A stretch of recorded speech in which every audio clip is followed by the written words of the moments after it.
Assalamualaikum warahmatullahi wabarakatuh.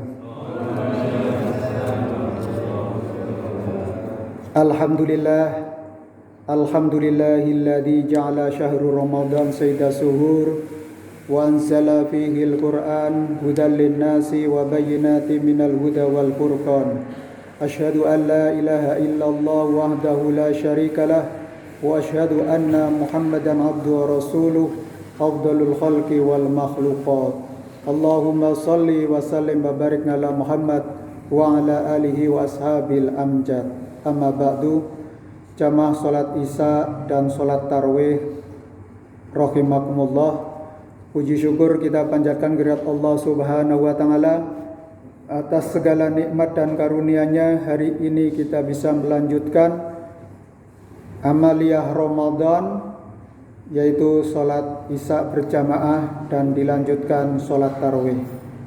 Tiada untaian kata yang pantas untuk kita ucapkan kecuali Alhamdulillahi Rabbil Alamin.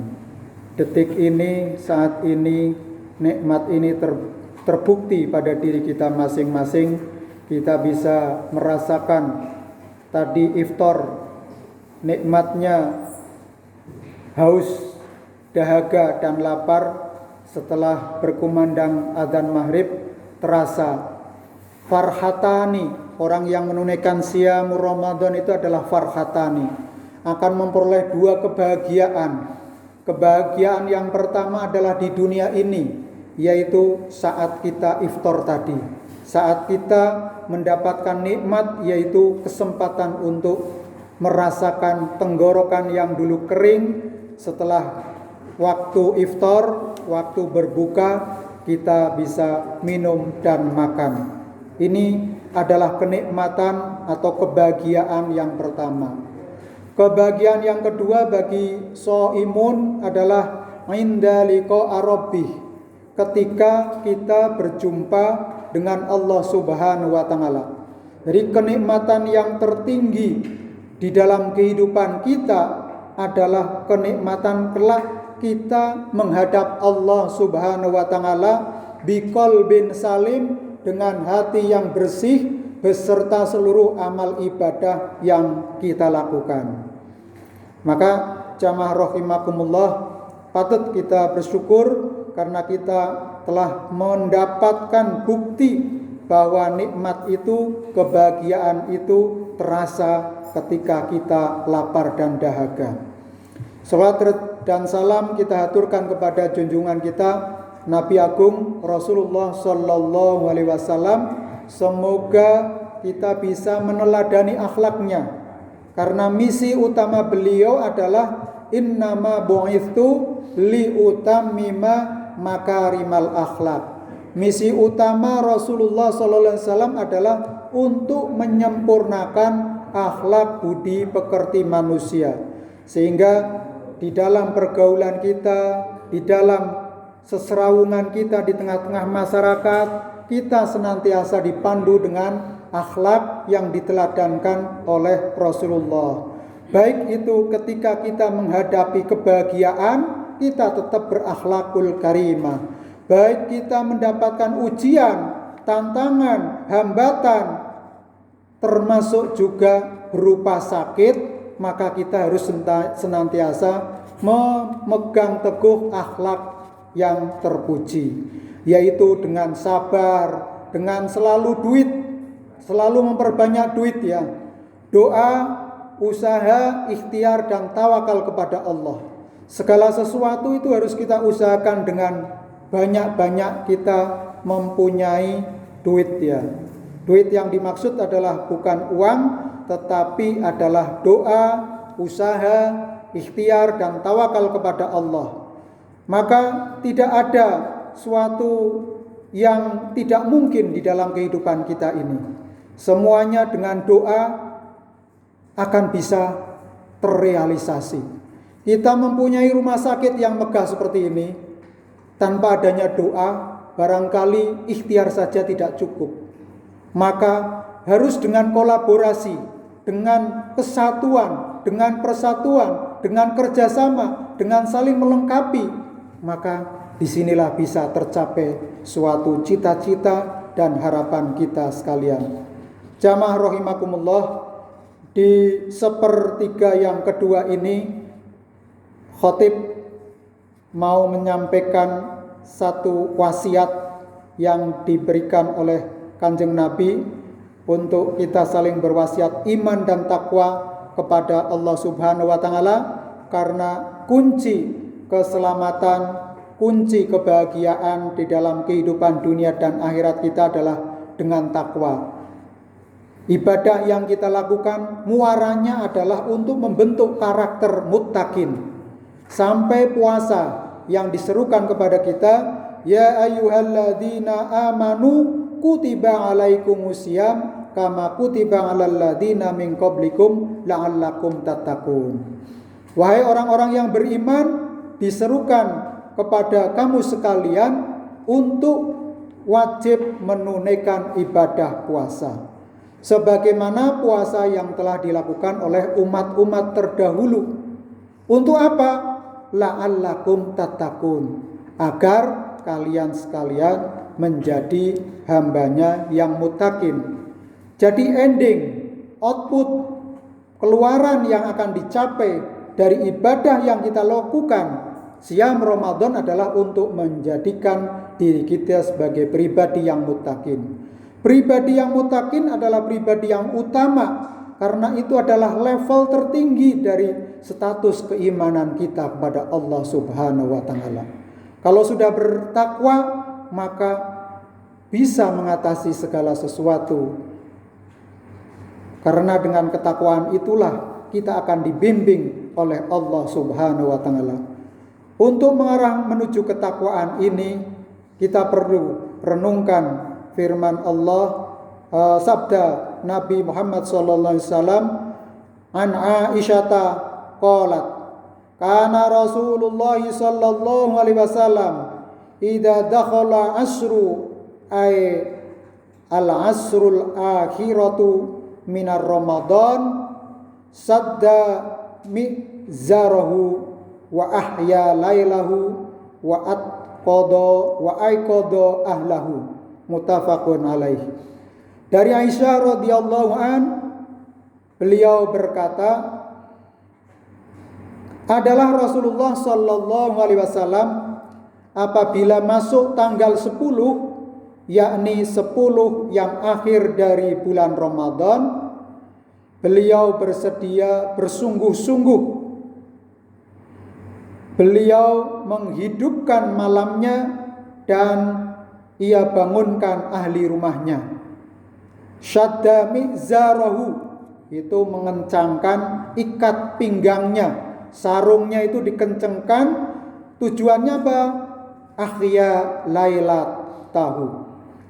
lailahu, menghidupkan malam-malamnya, bukan memperpanjang tidur kita, tetapi adalah menyedikitkan tidur dan banyak beribadah. Maka ibadah yang dilakukan sebagaimana dalam sabdanya yang lain, mangkoma lailatal qadri maka ghufirallahu ma taqaddama min dambi. Barang siapa yang bisa menunaikan pada malam Lailatul Qadri, pada malam-malam itu menunaikan ibadah baik berupa qiyamul lail maupun tilawatil Quran, ataupun berzikir memohon kepada Allah, atau berdoa, wa idza sa'alaka ibadi anni fa inni qarib, dan apabila hamba-hambaku itu memohon kepadaku, maka sesungguhnya Allah itu adalah sangat dekat dengan kita. Maka doa-doa yang kita panjatkan itu pasti akan kembali kepada kita, baik cepat atau lambat. Kalau kita menunaikan ibadah secara imanan wahtisaban, dengan ikhlas semata-mata mengharap dari ridha Allah Subhanahu wa taala, maka Allah akan mengabulkannya. Allah akan menghapus dosa-dosa kita yang telah lalu dan yang akan datang. Ini kalau kita bisa memetik atau memperoleh Lailatul Qadar. maka harus kita siapkan, harus kita planningkan. Kita tidak bisa memasuki Ramadan itu ala kadarnya, tanpa suatu perencanaan, tanpa suatu persiapan. Maka kita persiapkan secara fisik kita, secara rohani kita bersihkan betul untuk bisa menyongsong meraih 10 terakhir bulan suci Ramadan, datangnya malam Lailatul Qadar. Itu harus kita upayakan dengan semangat, dengan ghirah, bukan dengan bermalas-malas atau bersantai-santai. Memang saat-saat itulah saat-saat yang akan kita menyambut bulan yaitu Idul Fitri, sehingga banyakan dari kita adalah terlalai, terlena. Justru bukan ibadah yang diutamakan, tetapi adalah kepentingan duniawi. Maka kita songsong, kita persiapkan di sepertiga yang kedua ini, kita sudah mempersiapkan dengan baik untuk menyongsong sepertiga yang terakhir, yaitu wa ahya lailahu, untuk menghidup-hidupkan malam-malamnya ini dengan tilawatil Quran. Karena membaca Al-Quran ini akan menjadi syafaat bagi kita sekalian kelak di yaumil qiyamah. Jadi atas izin Allah, bacaan-bacaan kita dari Al-Quran yang kita lantunkan itu akan memberikan syafaat kepada kita atas izin Allah. Karena yang bisa memberikan, mengabulkan dari adanya syafaat ini adalah Allah Subhanahu wa ta'ala. Kemudian wa aiqadha ahlahu, dan kita berkolaborasi dengan keluarga kita. Kita ajak keluarga kita, anak-anak kita, sanak saudara kita untuk beriktikaf di masjid. Nah, menghidupkan malam artinya adalah beribadah dengan sungguh-sungguh, dengan mengajak anak, istri, kerabat untuk beribadah pada malam hari ini. Wa anha anna nabiyya sallallahu alaihi wasallam kana ya'takiful asru awakhira min Ramadan hatta tawaffahu Allah azza wa jalla summa i'takafa azwajuhu min ba'dihi. Daripadanya bahwasanya Nabi sallallahu alaihi wasallam biasa beriktikaf di 10 yang terakhir dari bulan Ramadan hingga diwafatkan Allah Subhanahu wa ta'ala. Iktikaf istri-istrinya. Jadi setelah beliau wafat dari 10 akhir bulan Ramadan, Rasulullah sallallahu alaihi wasallam beriktikaf hingga beliau meninggal dunia. Maka setelah itu istri-istri Nabi melanjutkan iktikaf. Jadi jangan dipahami bahwa iktikaf hanya untuk laki-laki, perempuan tidak. Maka desain fasilitas sarana prasarana untuk jamaah putri juga harus disiapkan. Satirnya ataupun mungkin logistiknya disiapkan sehingga bisa kita sama-sama keluarga kita boyongan ke masjid untuk iktikaf, bukan boyongan ke masjid pindah tidur. Tapi untuk beriktikaf, menangkap, menyongsong untuk datangnya Lailatul Qadar. Karena datangnya Lailatul Qadar ini adalah harus disongsong oleh kita dengan sungguh-sungguh. Sehingga semoga kita bisa meraihnya, karena ini adalah keutamaan di dalam bulan suci Ramadan. Semoga kita bisa meraih apa yang menjadi cita-cita kita, harapan kita sebagai muslim yang sejati dan muttaqin, yaitu menjadi hambanya yang terbaik, menjadi hambanya yang bermanfaat, khairun nas anfa'uhum linnas. Semoga kita bisa melanjutkan dengan ibadah-ibadah yang lain sehingga kita termasuk golongan yang beruntung di dunia dan akhirat. Kurang lebihnya mohon maaf. Wabillahi taufiq wal hidayah. Wassalamualaikum warahmatullahi wabarakatuh.